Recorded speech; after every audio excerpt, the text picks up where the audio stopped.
Welcome back to the channel, Collectors. In today's video, we're diving into the history and details of a 1981 United States coin with a D mint mark. The D stands for Denver, one of the primary facilities of the U.S. Mint, and it has produced billions of coins over the years.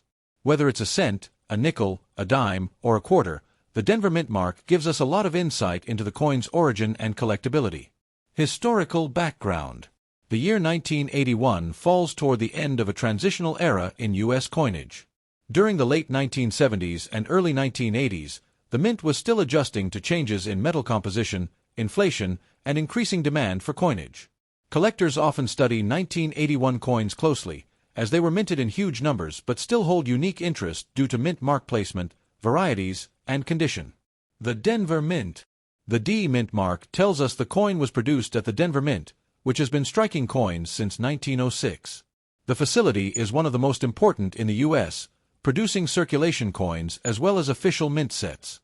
By 1981, Denver was striking millions, and in some cases billions, of coins annually. This mass production ensured that coins from Denver were widely circulated across the country. Common denominations. In 1981, the Denver Mint struck several denominations for circulation: the Lincoln cent, the Jefferson nickel, the Roosevelt dime, the Washington quarter, and the Kennedy half-dollar. Each of these coins carried the familiar D mint mark, typically placed on the obverse, near the date or the bust of the figure. Collectors often focus on cents and quarters from this year, as they are the easiest to find and often still turn up in change. Obverse designs. Each denomination carried its own obverse portrait. For example, the Lincoln cent continued to display Abraham Lincoln, the nickel bore Thomas Jefferson, the dime featured Franklin D. Roosevelt, the quarter depicted George Washington, and the half-dollar honored John F. Kennedy. The designs were already decades old by 1981, but each one remained deeply rooted in American culture and identity. Reverse designs. The reverse designs were equally iconic. The Lincoln Memorial stood proudly on the cent, Monticello graced the nickel, the torch and olive branches decorated the dime, the eagle spread its wings on the quarter, and the presidential seal was shown on the half-dollar.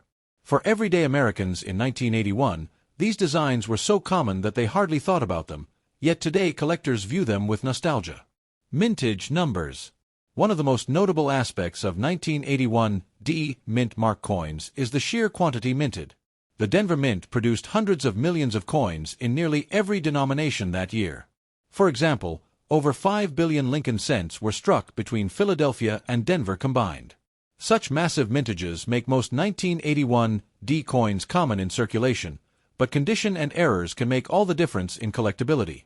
Condition and grading.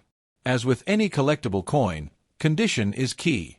A heavily circulated 1981 D coin in poor condition is generally worth only face value. However, coins in higher grades, uncirculated or mint state, are much more desirable to collectors. Coins with original luster, sharp details, and no scratches or wear can command premium prices, especially if graded by a professional service such as PCGS or NGC. Collector value. In circulated condition, most 1981 D coins are worth face value.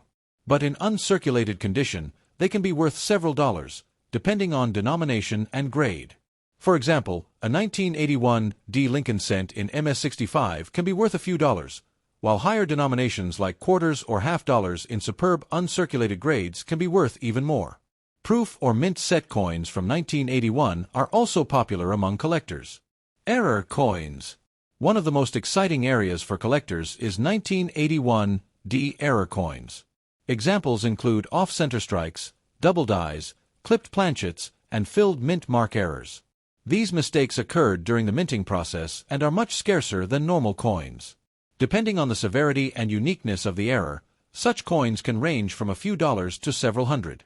Why 1981 matters. The year 1981 is also significant because it came right before a major change in U.S. coinage. In 1982, the composition of the Lincoln cent shifted from copper to copper-plated zinc. That means 1981 was one of the last years the cent was made entirely of 95% copper, making it more interesting for those who collect pre-1982 cents by weight or for their metal content. Hoarding and saving. Because of the copper composition of the cents, many people hoarded 1981 D pennies.